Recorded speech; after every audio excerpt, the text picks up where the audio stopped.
morning and happy Sabbath, church.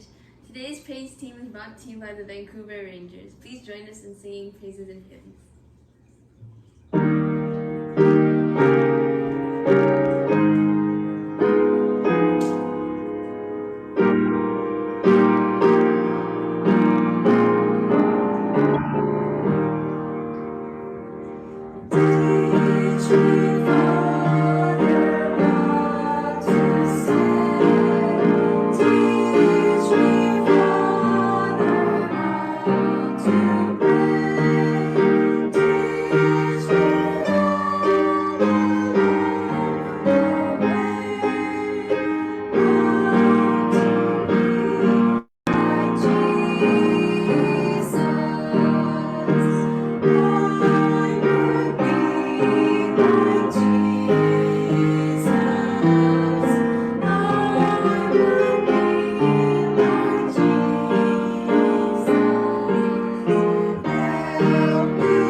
heads for a word of prayer. Dear Heavenly Father, thank you for this wonderful day. Thank you for waking us up this morning. Thank you for the Sabbath and our day of rest from our busy schedules. As we take the time to study your word, please grant us the knowledge to understand what we will be hearing from the participants today. Help us to enjoy this day that you have set aside for us. All these we ask, in Jesus' name we pray. Amen. Good morning and happy Sabbath, everyone. I hope you all had a wonderful week and that you guys got to enjoy the sun outside, which just means that summer is coming really soon. I would like to welcome all of our members on Zoom and for those of you who are watching on Facebook Live. This week's Sabbath School is led to us by the Vancouver Rangers Pathfinder Club. Our Sabbath School theme for this month is Christian Education. I would like to thank our praise team led by the Bagano and Vignola families, and our opening prayer led to us by Esther Ongyu. After me will be our special music rendered to us by Kyra and Caden Bagayan. Our special feature will be about Adventist education, and then we will have another special music by Pastor and Mrs. Sakai. Lastly, our closing prayer will be led to us by Bea Tingson. Once again, happy Sabbath, and I hope you will be blessed by our program this morning.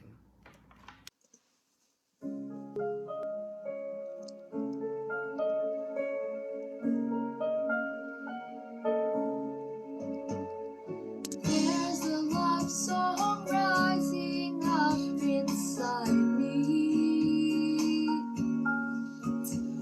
These feelings in my heart must be released.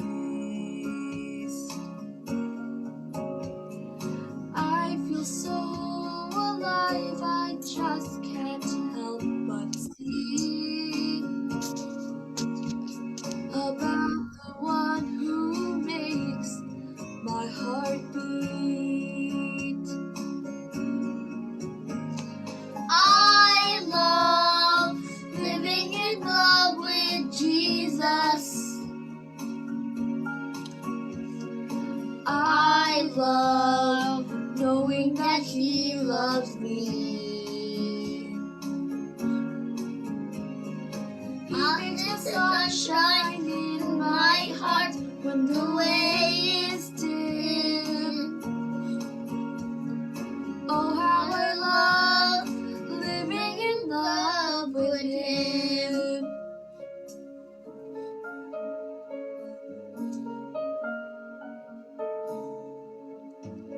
His presence is a treasure this world can't afford. Each day with Him is sweeter than before.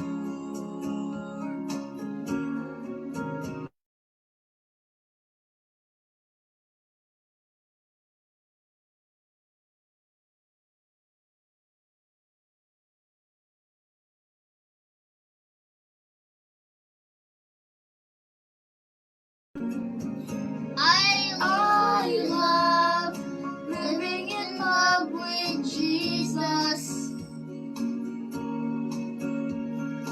I love knowing that He loves me. He makes the sun shine in my heart when the way is dim. Oh, how I love living in love with Him. I love living in love with Jesus. I love knowing that He loves me. He makes the sun shine in my heart when the way is dim. Oh, how I love living in love with Him. He makes the sun shine in my heart when the way is dim.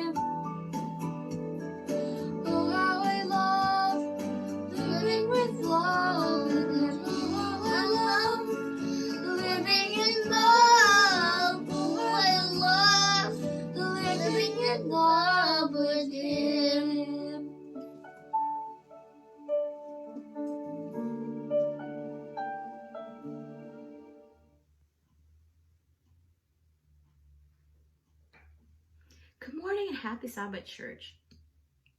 Our special feature for this morning is about Adventist education, and we will be talking about Adventist schools and universities. Adventist education has come a long way since 1853. The first ever Adventist school is a church school opened for Sabbatarian Adventists in Box Bridge, New York. The founder of this Adventist church school is Martha Byington. Today, Adventist schools can be found in 150 countries, 85,000 teachers, 1.5 million students, and 7,500 schools. The Adventist school system is one of the largest Christian educational systems in the world. Here in British Columbia alone, we have 13 SDA schools and 1 distance learning school. This morning, we will be featuring some of the famous Adventist schools in the world. First school that we will feature is very close to our church family. This school is nestled in the heart of Burnaby, BC. This school is committed to providing exceptional, student-centered Christian education in a safe and caring family environment. This school is none other than Deer Lake SDA School. Fast facts about Deer Lake School. Deer Lake School has 55 years of quality Christian education. As of this school year, there are 294 students from K to 12. There are 40 teachers, administrators, and support staff. 9 years as the 7 Habits Leaders in Me School. Deer Lake is represented by 18 countries and cultures, and there are 8 world religions represented. There are 13 constituent Adventist churches supporting the school, and our church is one of the constituents. For this school year, we have about 25 to 30 students from our church attending DLS. The next school that we will feature is Fountain View Academy. This academy is known for its famous music program. Every student of the academy is involved in their music program. This academy has performances all over Canada, USA, Europe, and all over the world. Their music program has also filmed multiple music videos and had them broadcast worldwide via satellite. Fountain View Academy began in 1975, and its foundation was modeled after the principles found in Ellen G. White's book, Education. Fountain View Academy is a boarding school located in Lillooet, BC. Now, let's travel back to our homeland, the Philippines. Adventist University of the Philippines is our next featured school, or university. It traces its roots and humble beginnings to the missionary-oriented people who had a desire to develop young people in preparing efficient workers for the different branches of Christian service and ultimately for citizenship of the kingdom. AUP has produced lots of successful professionals who are working all over the world. AUP is well known in the Philippines because of the successful academic programs. Students of AUP has emerged as top-notchers in licensure examinations. Recently, AUP's Medical School Pioneer Batch finished the March 2021 Physician's Licensure Exam with a 93.75% passing rate, and one of the AUP alumni highlighted the victory by placing top 6. For a new medical school, this remarkable milestone will remain an inspiring history for all time.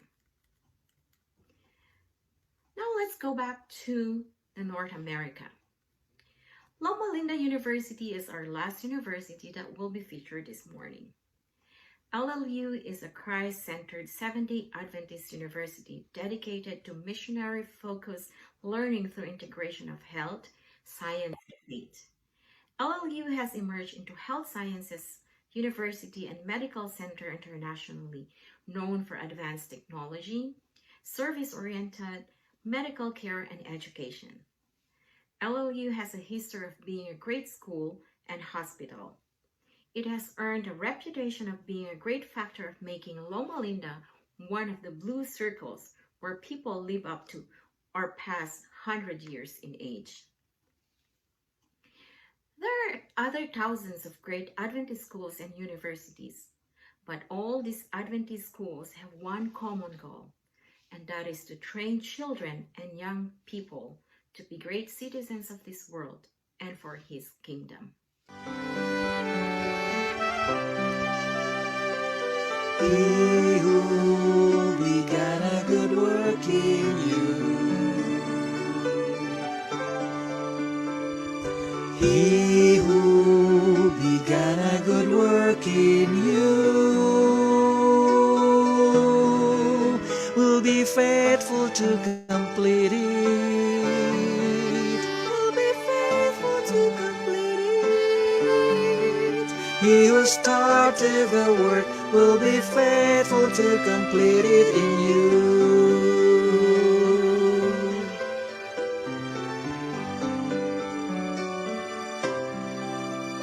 If the struggle you're facing is slowly replacing your hope with despair, or the process is long and you're losing your song in the night, you can be sure that the Lord has His hand on you, safe and secure. He will never abandon you. You are His treasure, and He finds His pleasure in you. He who began a good work in you, He who began a good work in you will be faithful to complete it. He'll be faithful to complete it. He who started the work will be faithful to complete it in you.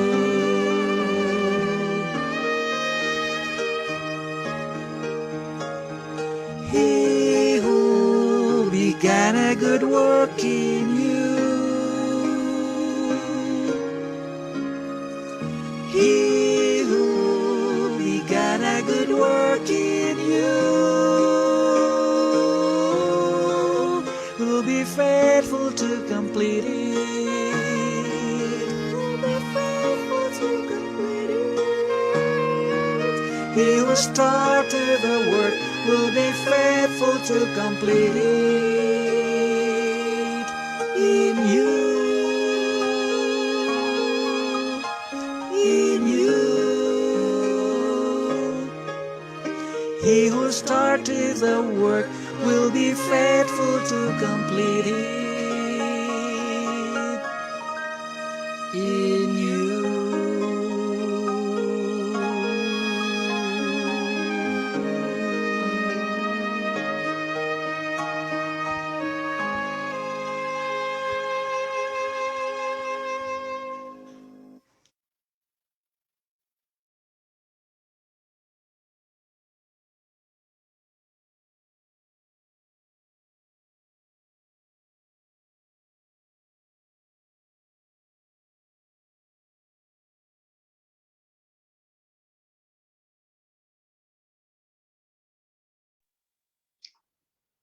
Good morning, everyone, and happy Sabbath again. We are now going into our breakout rooms, and the young adults will be leading our Sabbath school lesson discussion this morning. Harvey, you can go ahead whenever you guys are ready. Thank you.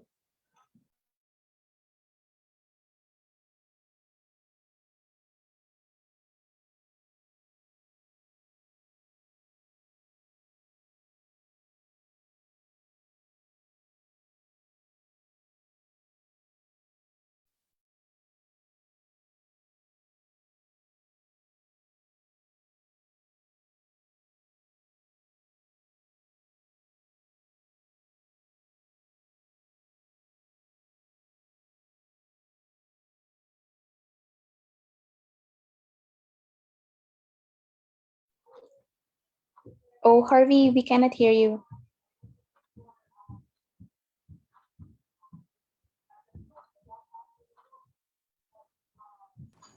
How about now? Yeah, that's better. Yeah. Thank you. Okay, perfect. Hey, good morning and happy Sabbath, everyone. Just want to welcome everybody. Good morning. We have Lovely here, Clinton, Madelle leading out as well, Maya, Pat. Am I missing anyone? Let's see here. I think that's it. Then there's me. Cool. All right, awesome.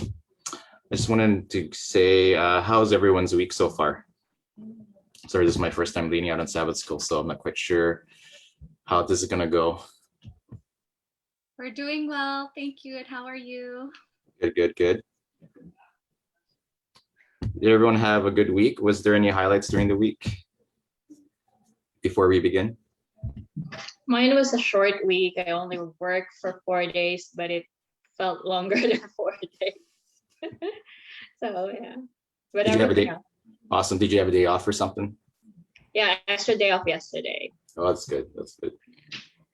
It's nice to finally have the sun out. It actually feels more like summer is getting closer rather than spring. So enjoying the cherry blossoms outside, and yeah, it's beautiful out. Oh, very good. Very good. Yeah. It looks like summer has arrived in BC. It feels like it's summer, but it's still spring. So hopefully it's not too dry this summer. Clinton, I can't see you. Where are you? I know you're there. Yeah, I'm here. Arbs, bro. What's up, man? Good. Good. How's your week so far, dude? I've been staying at home. Yeah, chilling. Nice. Any highlights? Same old. Awesome. And I know Pat just talked to me. I know she's been very busy with the kids last night. So, but I think she's doing well. She's a little tired, but she'll be here and she'll be helping us out with the lesson. So I guess before we begin, let's have a word of prayer. Let's bow our heads. Dear gracious and heavenly Father, Lord, we give all the glory to you today. Thank you for another Sabbath day you have given us, Lord, another day that we can spend time with you, discuss as a church family about your promises to us. And Lord, as you be with us and the Holy Spirit to be with us as we dive into the lesson today, Lord, please guide our minds and our hearts, Lord. Help us to focus on you today as well. And also please be with those who are unable to also be with us today for whatever reason that may be as well, Lord. And all these things in Jesus' name, amen. Okay. Guess I'll start with the summary here, the lesson summary that we read throughout this week. So it seems to be about God's promise to Noah. So in this week's study, we have noted that the covenants or promises God made with Noah are the first to be discussed explicitly in the Bible, that display his gracious interest in human family. So it seems like he's trying to establish a promise for us and he's trying to bring us closer to him. In his desire to enter into a saving relationship with them, God reaffirmed his covenant with Noah, and it was Noah's commitment to God that shielded him from the prevailing apostasy and eventually saved him and his family from the devastating judgment and flood. Then it goes further here, saying that the symbol, the rainbow, which we'll discuss, I guess, during the lesson or the study here, in the cloud is to confirm the belief of all and establish their confidence in God. For it was token of divine mercy and goodness to man, that although God has been provoked to destroy the earth by the flood, his mercy still encompasses the earth. Okay, so it looks like we have, each of us here in the Sabbath school have read each day from Sunday to Friday, and it kind of touches on a little bit of God's covenants to humanity, but first it first touches on God's covenant with Noah in the beginning. So I guess we'll start with Sunday. Are you there, Pat? Yeah. Awesome. Hey, Pat. Tired? Yeah. No sleep week. Where's Dale? He's sleeping right now. Oh, is he was up to, eh? Yeah, because both boys are having growth spurts, so they won't let us put them to bed. Oh, okay. Like how often are they sleeping for? Like every 2 hours. Every And 2 then hours. they will woke up and then cry. Yeah. And Feed, then sleep, and then very irritable. 2 hours, eh? Yeah. Both of them. Oh, geez, yeah. Yeah. Hopefully in the next I can't promise you, but maybe in the next few weeks it will start to stabilize a little bit. So Better yeah, days. I know. It gets better. That's what everyone told me. And then it does get better. Then you'll, yeah.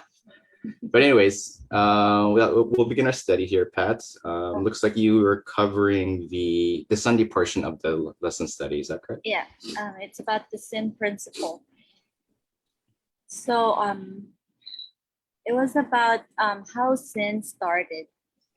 So I'll start with the progression of sin. So it's from Genesis 3 verse 6. When the woman saw that the fruit of the tree was good for food and pleasing to the eye, and also desirable for gaining wisdom, she took some and ate it. She also gave some to her husband, who was with her, and he ate. So Genesis 3, verse 11 to 13, he said, "Who told you that you were naked? Have you eaten from the tree and commanded you not to eat from?" The man said, "The woman you put here with me, she gave me fruit from the tree and ate it." Then the Lord said to the woman, "What is this you have done?" The woman said, "The serpent deceived and I ate." So Genesis 4 verse 5, but on Cain and his offering, he did not look with favor. So Cain was very angry and his face was downcast. Genesis 4 verse 8, now Cain said to his brother Abel, "Let's go out to the field." While they were in the field, Cain attacked his brother Abel and killed him. And Genesis 4:19, Lamech married two women, one named Ada and the other Zillah. So in Genesis 4 verse 23, Lamech said to his wives, Ada and Zillah, "Listen to me. Wives of Lamech, hear my words. I have killed a man for wounding me, and young men for injuring me." Genesis 6 verse 2, the sons of God saw that the daughters of humans were beautiful, and they married any of them they chose. And Genesis 6 verse 5 and 11, the Lord saw how great the wickedness of the human race had become on earth, and that every inclination of thoughts of the human heart was only evil all the time. Now the earth was corrupt in God's sight and was full of violence. So it was, did you see or did you observe the progression of sin when it was started back in Eden? Have you guys noticed in the verses? Yeah, for sure. So yeah, it started in Eden, and then Cain and Abel, and then Lamech had two wives, and then he killed somebody too, and then yeah, it just progresses. So it says here in Genesis 6 verse 5 and 11 did not arise in a vacuum. There was a history before them. This terrible result had a cause. Sin progressively got worse. It tends to do that. Sin it's not like a cut or a wound with some automatic built-in process that brings healing. So on the contrary, if left unchecked, sin multiplies, never satisfied until it leads to ruin and death. One does not have to imagine life before the flood to see this principle operating. It exists all around us, even now.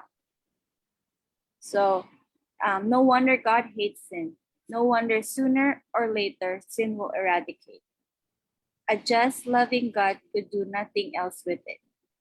The good news is, of course, is that He wants to get rid of sin. He wants to save sinners. That's what the covenant is all about. So that was the Sunday's lesson is. Do you have any addition, guys? It seems like from what I've been hearing is sin seems to be generational. So Adam and Eve, then their kids, then their kids' kids, and seems to be trickling down. So it seems that sin just continues to flow through the generations until there's an intervention. I don't know if anyone wants to add to that, or if anyone had another observation. Another thought that I have while listening, you can, I guess, in a simpler way compare it to a lie. Like when you tell a lie, if you don't do anything about it, sometimes it'll just get worse and worse until you don't have any control about it anymore. That's just the random thought that I had while listening. Awesome, thank you. Did anyone else have anything to add regarding Sunday's lesson, or any observation or anything that stood out? So my thought is from Genesis 6 verse 2, which I think is also a significant factor why sin progressed quickly. It talks about the intermarriage between the line of Seth and Cain's descendant. So the line of Seth were godly, and then they saw that the daughters of Cain were beautiful and attractive, and then they began to marry them. So because of the intermarriage, the wickedness of Cain's daughters or children were spread into the village of the good people. So I think that's also one factor, like stated on the progression.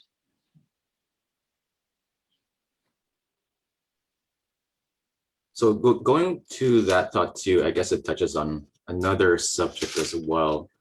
And we often see this with, I guess, relationships. With, it doesn't have to be, I guess, romantic relationships, but it could be friends too. That, say, if one person were to be a follower of Christ and another person isn't a follower of Christ, but has a lot of influence, we can kind of see that how people in relationships influence each other in good and in this case, a negative way.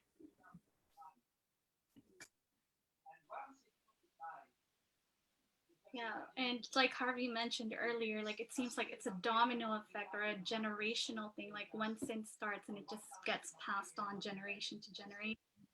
And like you said, like an intervention needed to be done to stop it, which brings us, which kind of segues into Monday's lesson to this man named Noah, who is kind of like the main character for this week's lesson, because during this time when the covenant was introduced by God, Noah was living in a time where it's just so bad. Sin has just gone so bad that even our kind, loving, patient God couldn't tolerate this anymore.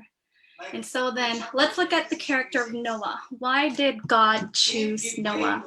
And our memory verse for this week is actually found in Genesis chapter 6, verse 8. And it says, "But Noah found grace in the eyes of the Lord." And a fun fact about the word grace, it says in our lesson that that is the first time the word grace was actually mentioned in scripture. And it was together like to describe Noah's relationship with God. So why did God choose, or why did Noah found favor in God's eyes? So the Bible mentions three things about him. And I kind of wanted your guys to insight on what these things or these characteristics like mean to you. So the Bible mentions that Noah is a righteous man. So in first thought, like when you hear the word righteous or righteousness, what comes to mind? Anyone? He has a pure heart. Yes, pure heart. Anyone else? For me, it would be like he's in line with God's leading or something. Yes. Anyone else would like to add? So for me, righteousness is someone who can make mistakes but keeps getting back again and again. I think that's one of the Bible of what I heard before. Like A righteous man may fall 7 times, but he gets up on his feet and walk again. So probably that's one of the um, meaning of righteousness, the one that described about Noah. I actually Googled the word righteous or righteous just to see like what like our dictionary says about it. It says morally good or virtuous. And in a more biblical context, it says a person who does the right thing for other people, but also follows the laws of their religion. So when I think about it, I'm like, okay, so Noah was this type of person who was actually following all the principles, all the values that his God, our God, wanted him to live or uphold. But it kind of makes you think. I mean, he was living in this world full of sin. He was surrounded by people who could have easily influenced him, just like Harvey gave that analogy of like friends being in a relationship. One follows God, one doesn't. Why do you think Noah didn't fall, like get influenced by his fellow peers or even the people around him? Like, what was so different about him that God found favor in him? To answer that question, like one of the things the Bible mentions about Noah is he walked with God. What comes to mind when you hear, oh, someone is walking with God? So for me, Oh, so sorry, go ahead. no, go ahead. No, I think I cut somebody off or a couple people off. Oh, that was lovely. Was it? Okay, sorry. I think the way I visualize someone walking with God is an individual having God's leading. So like everything the person does is always praying, and how a person carries themselves in the world, carries himself. Well, the person would have like a reflection of God. So every time you interact with a person, you would show God's reflection. The goodness of a person, his or her attitude, decision making, wisdom, and that's how I view how a person looks like when they walk with God. Person who is patient as well. I don't know if anyone wants to add to that. Yeah, I think that's right, Harvey. I agree. I agree with that. Because if you're gonna say walk, why not? Like, if the Bible say walk with God, why not like run with God, right? So yeah, that makes sense when you said patiently doing things daily. Oh, what God wants us to do. But I think Noah committed sin too, right? Like he's not that fully like blameless or something.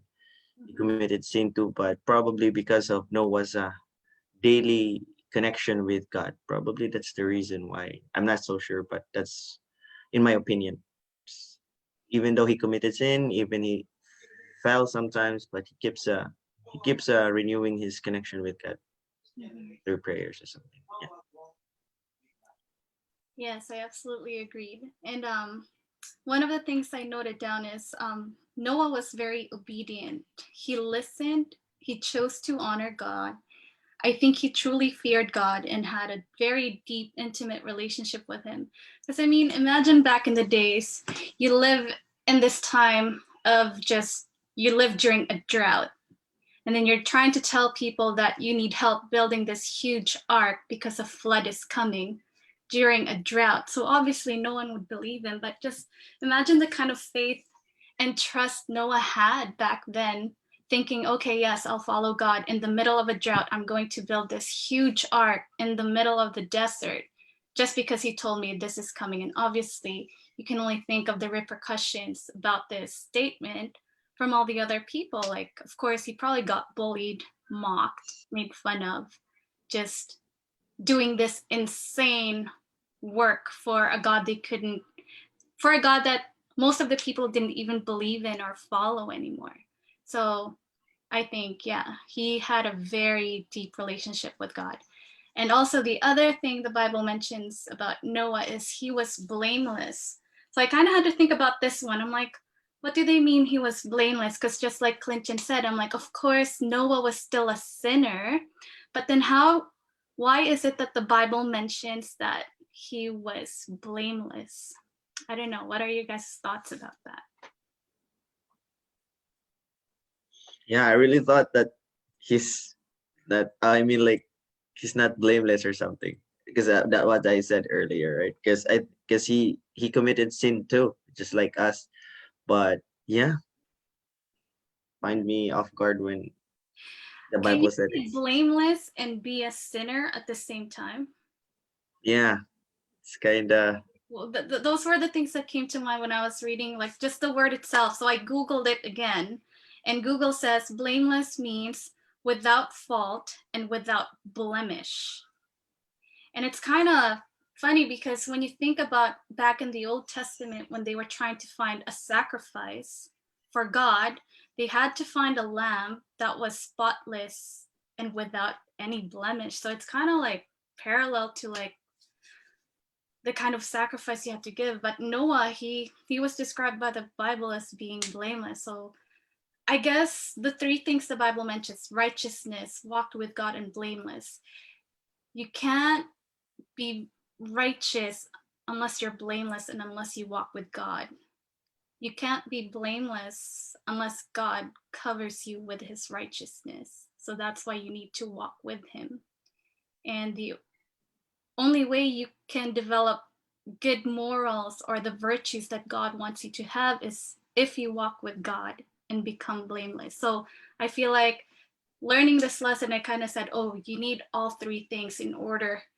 Just like you can't go with just being righteous and blameless and not walk with God to be able to be righteous and blameless. I don't know if that made sense, but anyone wants to add to or have any more thoughts about that?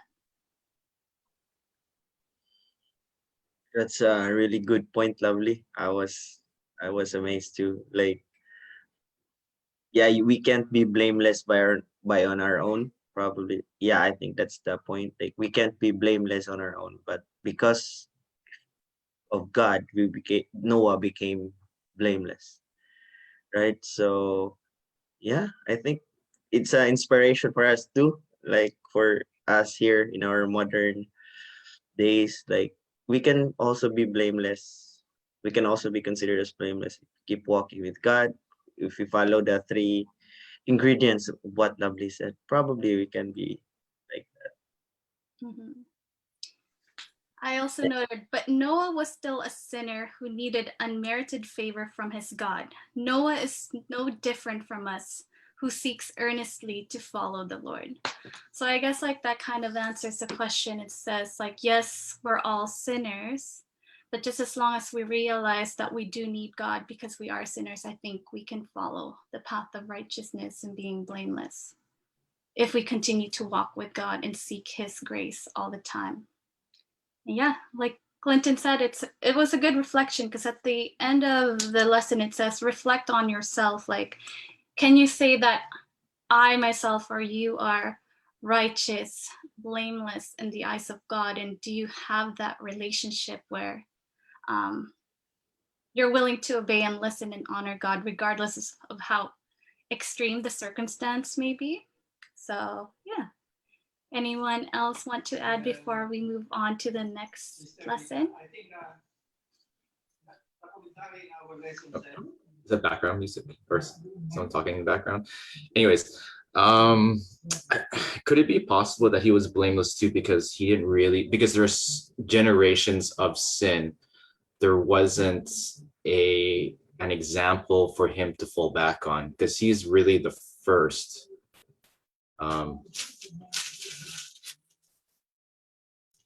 I think can enable.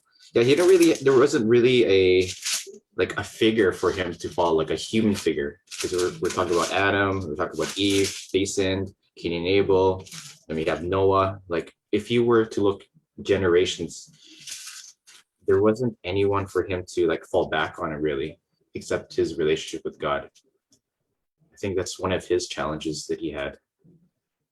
So if you're as a because I like to visualize as a child, like if if a child had two parents and they were, I don't know, drinking, stealing, doing all these things, and the kid grows up and does the same thing, would you blame the child? I just wanted to ask the group that. Would you blame that child for all the things he or she had did when if the child has experienced those things? Sorry, my dad's teaching in the other room as well. That's why you hear background talking. That's a tough one because growing up, the child, that's all he knows. Like that's what was instilled in him. So in his mind, that is the right thing and normal thing to do. So unless somebody tells him and shows him the right way to go, I don't know. Can you blame that child for living a life like that? I don't know. What do you guys think? I don't have answer to that, Lovely, but my thoughts for Monday's lesson is, I believe, somewhat correlated to Harvey's. I was thinking, could it be that Noah was considered or called righteous and blameless because, like in verse 9, which is the Bible verse tied to Monday's lesson, it says that these are the generations of Noah. Noah was a righteous man, blameless in his generation. Noah walked with God, and which implies that the men of his age were like wickedness was abounding during that time, and like Harvey said, he was like different from them because he kept his integrity and he kept preaching about the coming flood, even if like in the middle of the drought. So that was just my thought. And maybe because of the contrast between him and the men of his generation, that's why he may have been called righteous and blameless. So that's just my thought for Monday's lesson.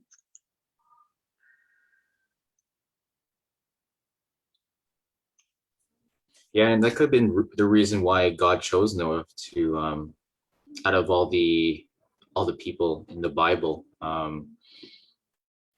Yeah, like maybe he went against the grain, I think. And I think about the challenges that Noah had to face as well. Like, just imagine being in a group of people and they're all doing the same thing. Everyone's doing something that you don't totally agree with. It could be anything. It doesn't have to be something bad. And you kind of just go with the flow. But to go against the grain of society is, especially with Noah's time. So he had, I think there's like two factors that he had to kind of go through. He had to go against the grain of societal norms, I think. And he had to follow God's teaching as well, which is probably a huge challenge for him, I think. Like, I'm just trying to think of Noah's experience and what he thought and felt during that time. Like, if we were to put ourselves in his shoes, I don't know if anyone wants to elaborate on that, but or if you guys know anyone who, or if you've gone through some sort of personal experience as well, going against the grain of societal norms or a group of friends or people you didn't agree with. Well, I feel like we're kind of all living in the same society and same troubles as Noah during this time. I mean, ask yourself that question. Are you having a hard time living the kind of life that God wants you to live with your fellow peers who are not specifically SDA? I mean, think about yourself at work. Are you different when you're at work versus when you're inside church? I mean, of course, the job entails you to be professional, but think about yourself, like your attitude, the way you treat people. Are you exactly the same person when you're at work or out with your friends versus when you're at church or at home having worship? Like, sometimes it's very hard sometimes to live the godly life when you're outside in the world and society, because yes, there's peer pressure, of course, and two, sometimes you don't want to be alienated and think, oh, like, well, she's like so extreme with her beliefs. But I think that's the kind of trouble Noah had back then as well, even though he knew that it was right to follow God and live righteously. I don't know, what do you guys think? What are your experiences?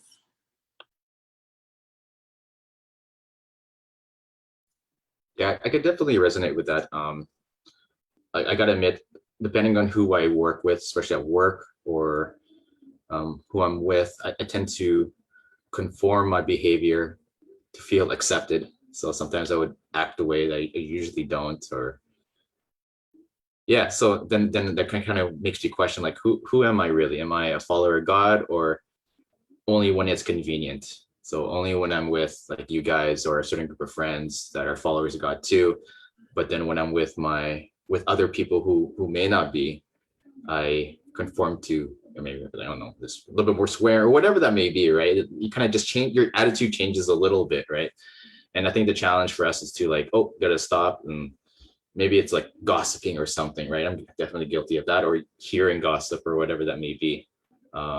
Just like unchristian things I tend to do, especially when and it's just the way I think human nature, right? And I think that it also resonates the importance of prayer. And for us, we have to question with ourselves, what is it? What is it like walking with God? How do we walk with God, especially when there's so many influences in our lives, especially nowadays when there's social media and you want to be in the circle of, you want to be, you want to have feelings of acceptance, and you don't want to be like, oh, you're that there's the weird Christian guy and he's kind of off. You don't want to be that person. Or I don't know if you guys had those experiences. I don't know if you guys want to share. Yes, I definitely agree and can relate with what Harvey shared with his experience at work. I also feel the same, that sometimes depending on the personalities you work with and the kind of stress you experience, sometimes the worst of you is brought out and you're like, whoa. And then you kind of have to catch yourself and be like, why am I so easily swayed by this? And then which kind of bringing Noah back into this like discussion, like how did he not cave in, or how did he stay so faithful? How did he stay so obedient towards God when everybody else around him was just mocking him? And then again, it kind of made sense studying Monday's lessons, just walking with God, having that deep relationship and living a righteous life and being blameless and finding grace, like given grace by God and finding favor in him. So yeah, that's what I got out of Monday's lesson. Awesome, thank you. Let's, I guess for the sake of time, it's 10:36. Let's go to Tuesday's lesson. Who was covering Tuesday's lesson? Me. So the title of Tuesday's lesson is Covenant with Noah, and the Bible verse tied to it is Genesis 6 verse 18, which says, "But I will establish my covenant with you, and you shall come into the ark, you, your sons, your wife, and your sons' wives with you." So the verse prior to this is verse 17, which states God's plan to wipe out all land dwelling life on earth with a flood. While in here in verse 18, God made a promise of deliverance or safety to Noah. But in order for them to gain the benefit that was being offered, they had a part to do, and that is for him and his family to go into the ark. Now, if we look up the word covenant, we would see several definitions and synonyms of it, and one of them is agreement. Now, an agreement is always between two people or groups of people. But in our lesson, it is emphasized that God, or how God said or used the phrase "my covenant" and not "our covenant." And the reason for it is because God was the initiator. He initiated it. He dictated the elements of it, which would favor Noah and his family, but it also requires their obedience and compliance. Now, if Noah and his family did not adhere to the instruction given to them, which is to enter the ark, the covenant would have been broken. So this covenant established by God with Noah is a covenant of grace. He took the initiative in order to save humans from the results of sin. So one man and his family out of many experienced the blessing of salvation and preservation.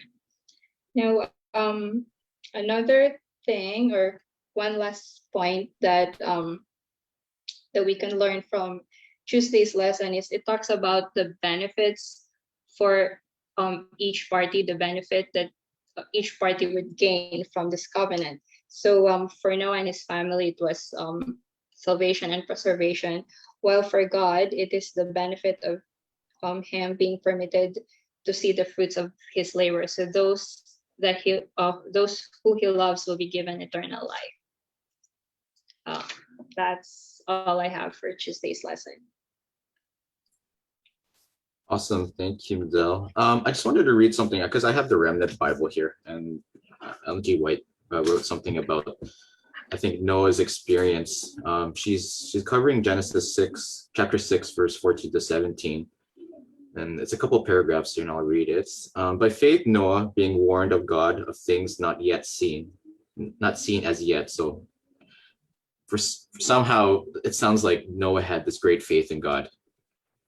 Moved with fear. So he was, even though he had faith in God, he was the raw emotions of the human emotions were still there.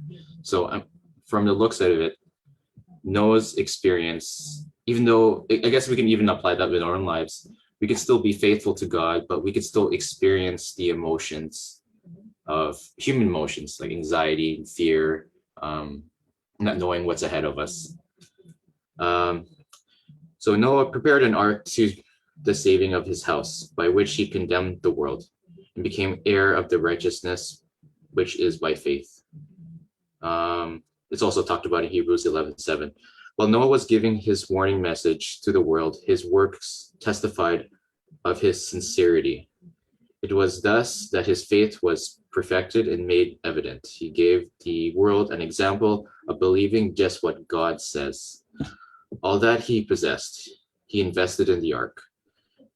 As he began to construct that immense boat on dry ground, multitudes came from every direction to see the strange sight and to hear the earnest, fervent words of the singular preacher.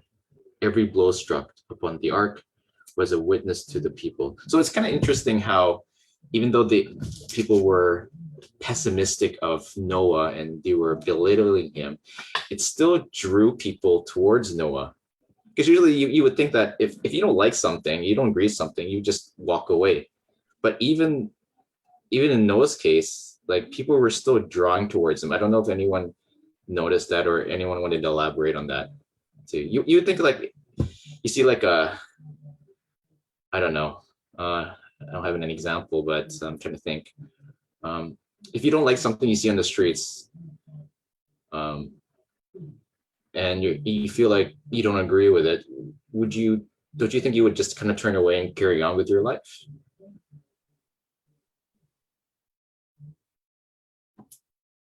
I don't know.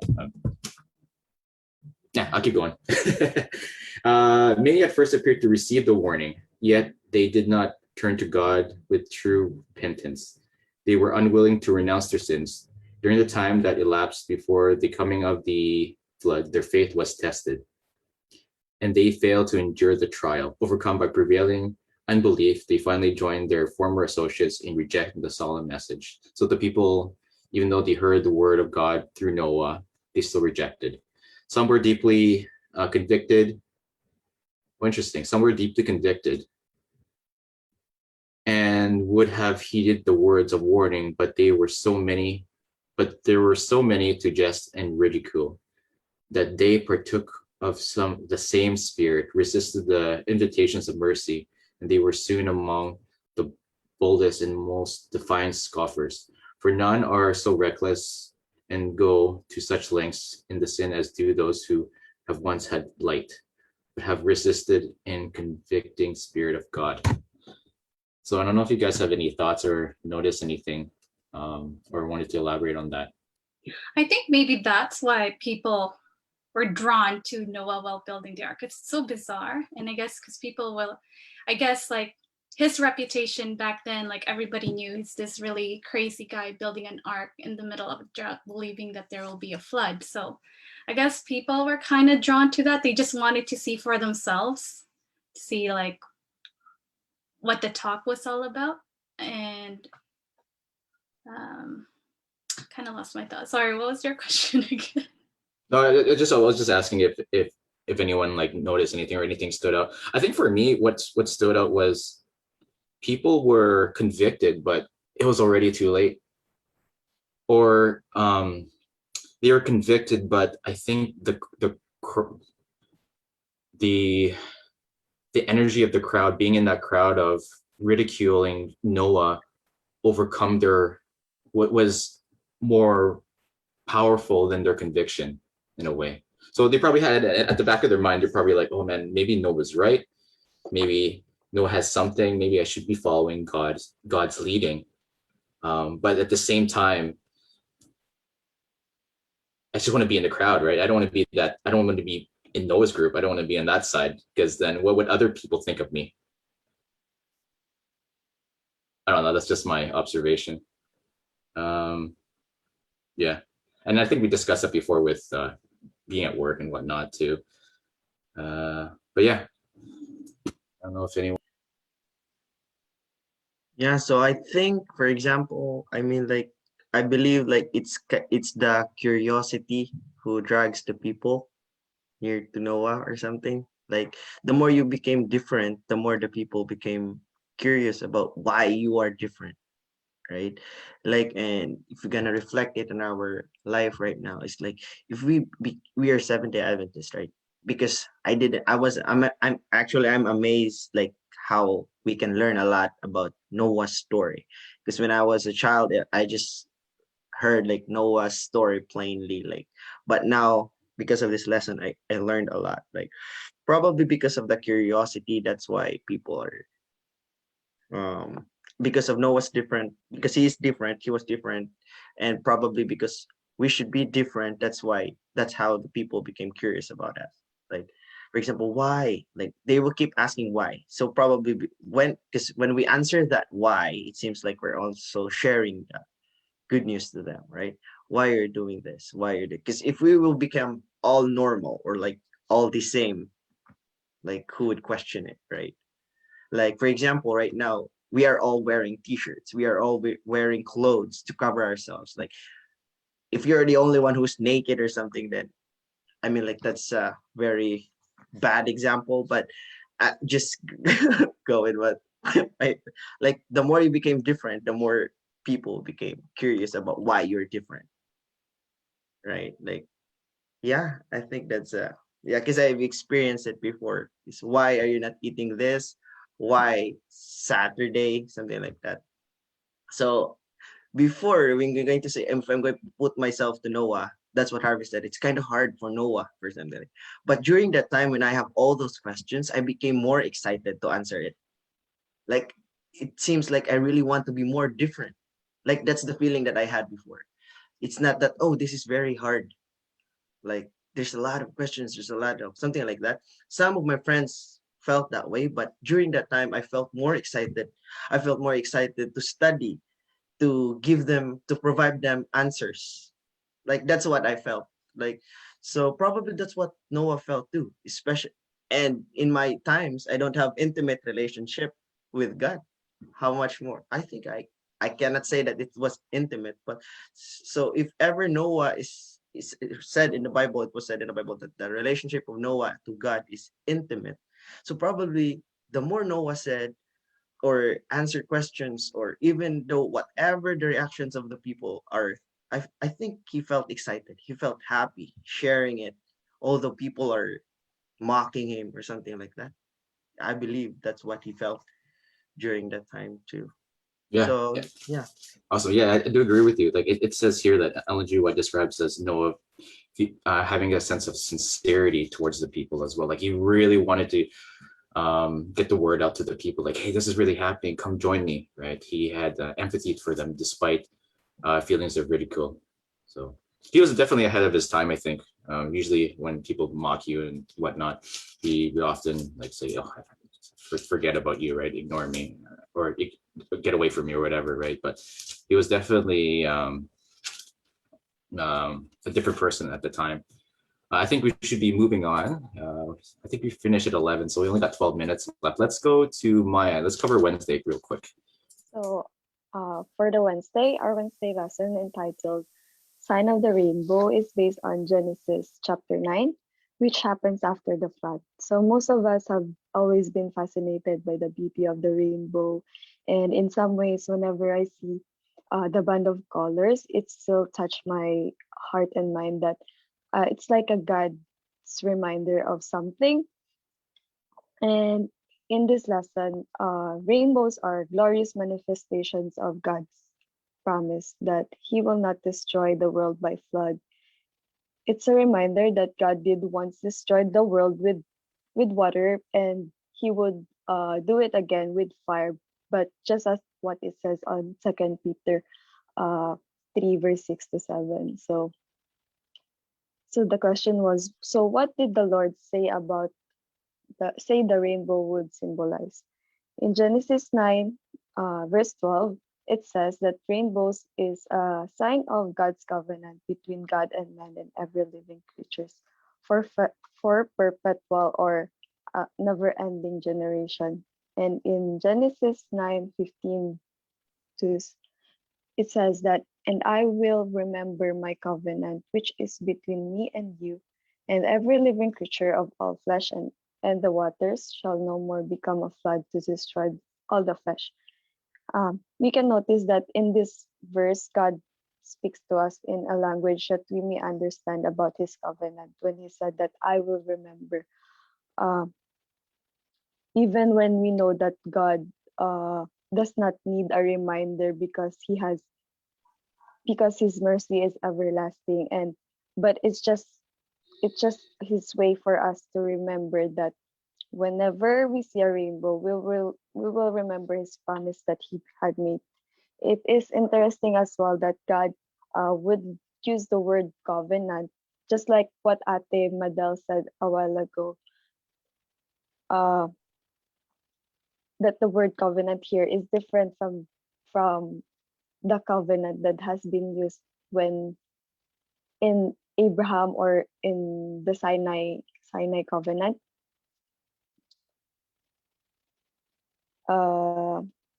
Because the word covenant in this verse express has, and there's no specific obligation on the part of those who will benefit. So all of the instead God's word here are to all the people, or to every living creatures, for all the flesh, for all the generation. It encompasses all, regardless if anyone chooses to obey or not with the covenant. So, and rainbows have appeared several times in the Bible as well, just like in Revelation. And in which we can still see that the rainbow still shows and sign of God's mercy and everlasting testimony of God's love and His will. And we should remember that He will never forsake His people in their struggles with evil, and it is an assurance of God's strength and protection in His mercy is everlasting. That's my takeaway for the Wednesday lesson. Awesome, thank you. I just wanted to elaborate with Maya's what she read. It's have another thing that Ellen White said. The Lord declares that when He looks upon the bow, He will remember His covenant. It was God's purpose that as the children of after generations, so us, should ask the meaning of the glorious arch which spans the heavens. Their parents should repeat the story of the flood and tell them that the Most High had bended the bow and placed it in the clouds as assurance that the water should never ever again overflow the earth. So also, I think God also made a covenant with us too, like generations before us, generations after us as well. Was there anything else you guys wanted to add to it? Other than that, we can move on to Clinton. Was there anything else? No? But God's promise? No. All right, Clinton, you're up. All right, for Thursday's lessons, only Noah was left. That's the title. And so to summarize, like all Noah's life is like what's happening to our generation right now. It's like a reflection to what's gonna happen to us. Noah is the where was I? So Noah's life.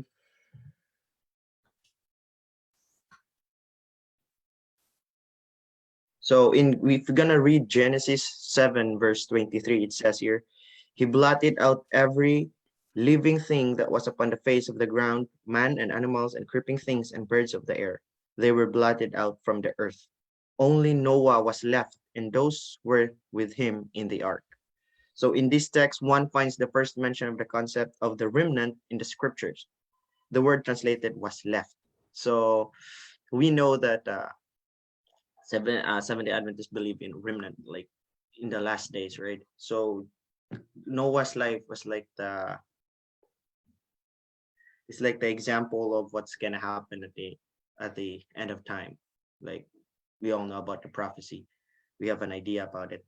So like the remnant. So during that time, Noah and his family was the remnant during that time after the flood.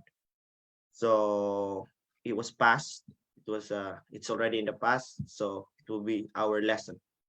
So that's why the lesson for this entire week is for all generations or something, to all generations, future generations.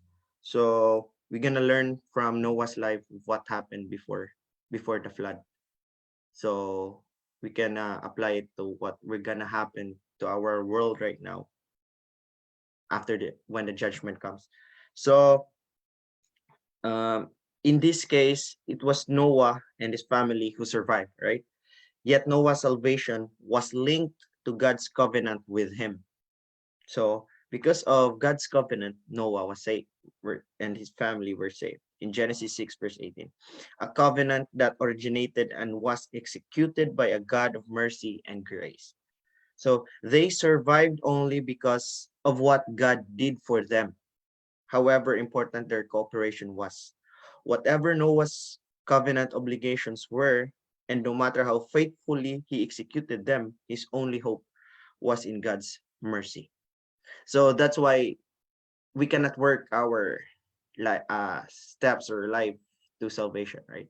We cannot be like, oh, I'm gonna follow all the 10 commandments. I'm not gonna eat this. I'm gonna keep worshiping Sabbath. I'm gonna keep going to church every day. And the formula of God being there with you, like everything you do is nothing if there's no God in it. So like, because we believe that Jesus is the one who will because of the grace, that's why we're being righteous. We became blameless in front of the Father's eyes, right? Because of Jesus' blood. So based upon our understanding of last day events, which includes a time when God will have remnant. So in Revelation 12:17. So in Revelation 12:17, will be about to happen, right? Noah's prophet time had ended already, and now this will be our time to become Noah.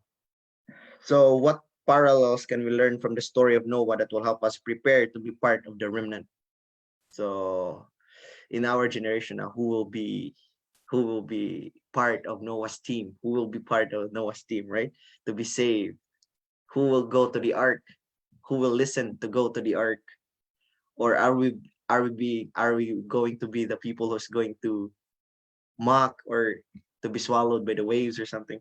So in what ways are we making decisions every day that could impact just where we finally stand at that time? So mind the question, like every day. So like daily walk with God. So what should we do as a Christians living in these modern times? Yeah, we knew what happened to Noah's time, and we believe that everything was vanished except Noah's family. So any thoughts about it? What should we do every day? I think just like Noah, we really have that very strong foundation in God and in Christ. I mean, because if we say we believe in God and we love Christ, but we don't really study and follow like his words and teachings, then like what's the point sometimes? Then you'll be easily strayed. It's kind of like building your house upon the sand instead of the rock itself. So I think every day we should have daily communion with God and pray, read the Bible, and have devotional just to strengthen your relationship with Him so that when the time comes where we're totally challenged, just like Noah, we're able to withstand what everybody else says, but be strong in our faith. God.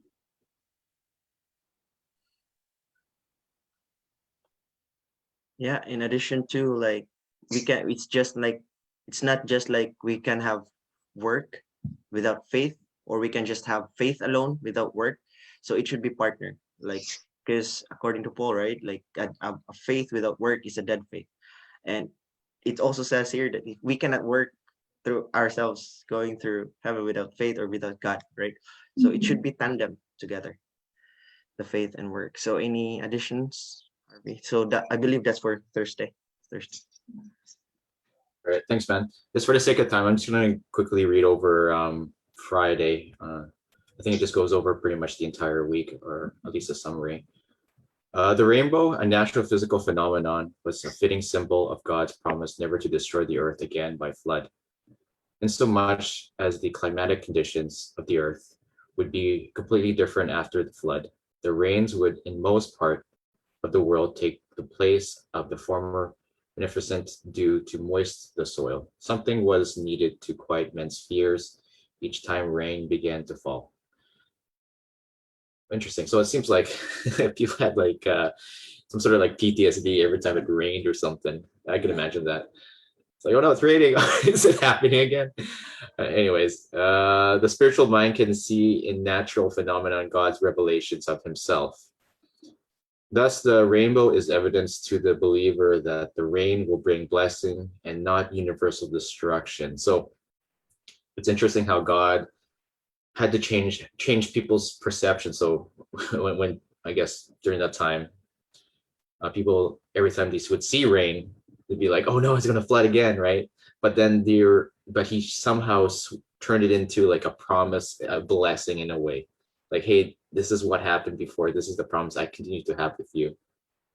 I think that's a pretty beautiful thing. I don't know if anyone noticed anything else.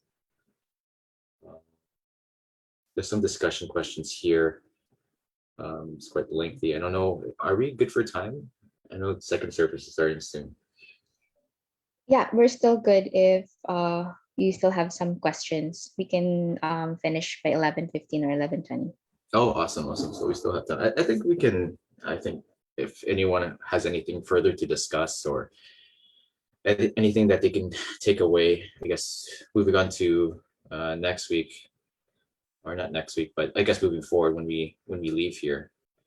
Was there anything that kind of stood out this week that you guys noticed, or have you guys asked yourselves what are sort of the challenge you're going to make for yourself, I guess, coming this week, or I guess moving forward?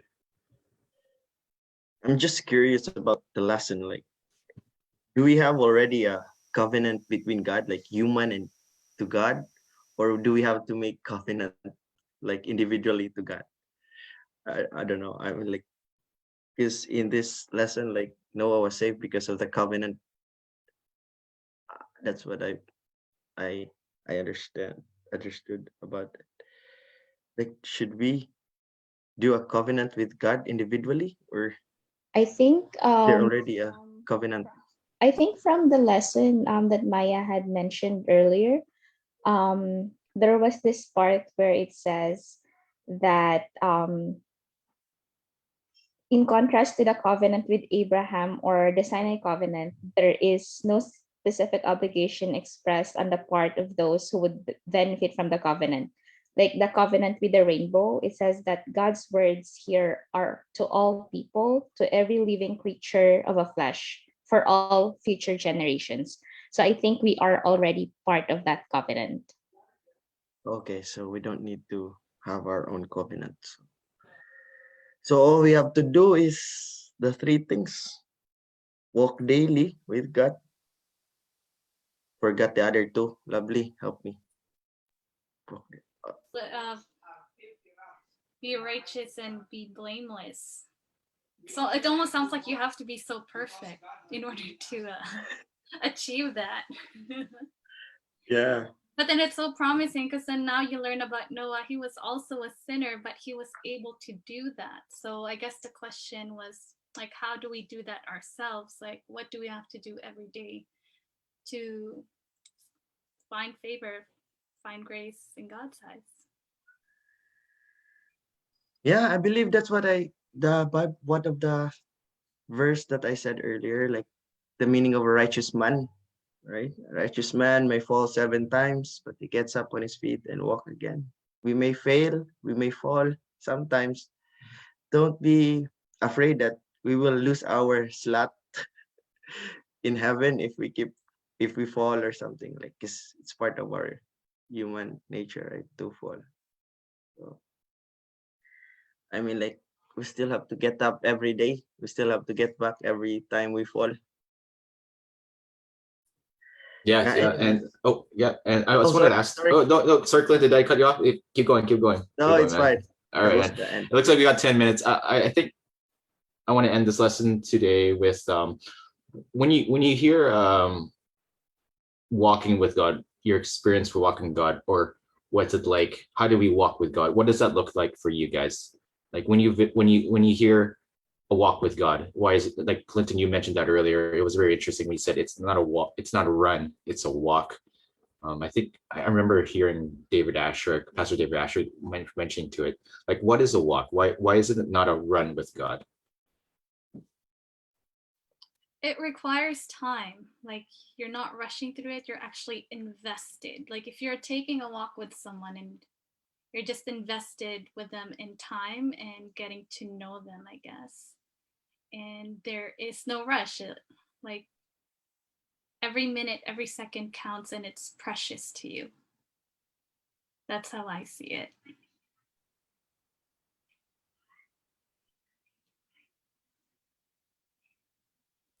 Yeah, it sounds like when you're walking and not running, you tend to slow things down. You tend to be more careful with each step. Whereas when you're running, you run the risk of falling more. Um, your mind's going a little bit faster. But when you're walking, I think you just make decisions a lot. I don't know. I don't know where I'm going with this. Sorry, lots of train of thought. But I think a walk is I'm just trying to visualize a walk. So when you're walking, you're taking your time.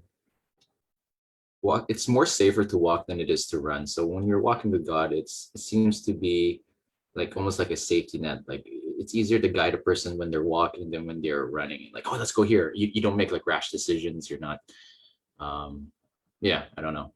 That's the way I view it anyway. It's Yeah, to I not to think you stump. might. I'm sorry to cut you off. No, go ahead, man.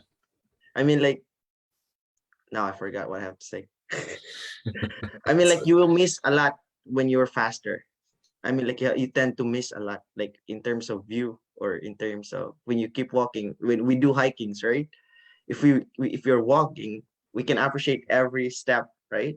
But if we're running, like we tend to miss the flowers, right? Oh, I didn't see that, like something like that. We can have or we tend to miss the squirrels. Oh, I didn't see that, but the others saw it because they were walking, and I didn't because I was running. I was too fast, right? So probably something like that. Yeah, and it seems like that God is trying to tell us too that the relationship walking with him is a slow process. It's not something that you get there right away. He's not trying to rush you into things because like there's just so many things he knows that we have to learn as well. And with the like we're not the same last year than we're different from what we were individually last year, right? Or even yesterday or last week or something. We're always learning something new, or we're always our characters are always evolving, I think. And I think that's what part of the portion is of a walk with God. as well. I think we should wrap up soon. And was there anything else that you guys wanted to share at all before we wrap up? Madel, Mayabin, Neil, Pat. Well, I guess the last thing is when I was listening to what you were discussing about Thursday's lesson, I was thinking how I don't know how many the population was during Noah's day, but out of the many, there was none apart from his immediate family who made it inside the ark. Like I was thinking they probably had extended family or people that were in close proximity to them, and I can correlate that to, I guess, our present and own life. You know, we have extended families. I don't know, who may not know about the light that we have. So it makes you reflect, if like Noah was righteous during his day, like are we like Noah? Like are we being good advertisement for God to the people around us? So I was just thinking about that because there are only 8 people out of many who made it inside the ark. So that was, I guess, that was a part and heartbreaking, sad and heartbreaking part of the story. But yeah. And also it started with a family, right? Yeah. So yeah, there's no other people who came but family. So probably we should start. I guess, and I don't know if you would agree to this, it also shows, I find that sometimes families or the people closest to us, sometimes they are harder to reach than those that are, I guess I would say, outside our circles. So those were just my thoughts, last thoughts. Yeah, I totally agree. And who knows if Noah or their family had other friends who were out in that crowd too, who you really wanted to reach as well. Like just imagine seeing your best friend, right? And the flood's coming, but you're trying so hard to reach out to them, and you want them to be safe, right? You want them to be with you, but they just continue to reject. And I think that's also one of the challenges that they face as well. Like, hey, bro, like, we're always hang out together, but just come in, right? But the influence of society is just like, or where someone else is like influencing them, like, don't go there or whatever, right? But you have sincerity, you want them to come with you, right? Yeah, I think that's some of the things that Noah experienced as well. But anyways, let's have a quick word of prayer. I think we're supposed to be ending in like a couple minutes. Who wants to pray? Clinton, I see your mic's still up. Oh, okay. Yeah. Let's pray. Heavenly Father, Lord, thank you for the Sabbath day. Thank you for the lesson that you have shared to each one of us right now, and for those who are listening. Hope this will be our guide for future purposes. Hope this will help us to be more intimate with you and to change our mindset since we are so disturbed because of what's happening in the world right now. Bless each one of us, protect each one of us, and help us to be the light to others, and help us to be the Noah to others, especially to our families. So help us, Father, and I pray that we all make it to the ark. Thank you for dying at the cross, Jesus. Forgive us for all of our sins. In Jesus' name we pray. Amen. So thanks, bro. All right. Thanks, you guys. Thank you. Yeah. Bye-bye. All right. Have a good Sabbath, you guys. Thank you. Thank you, guys. Sabbath.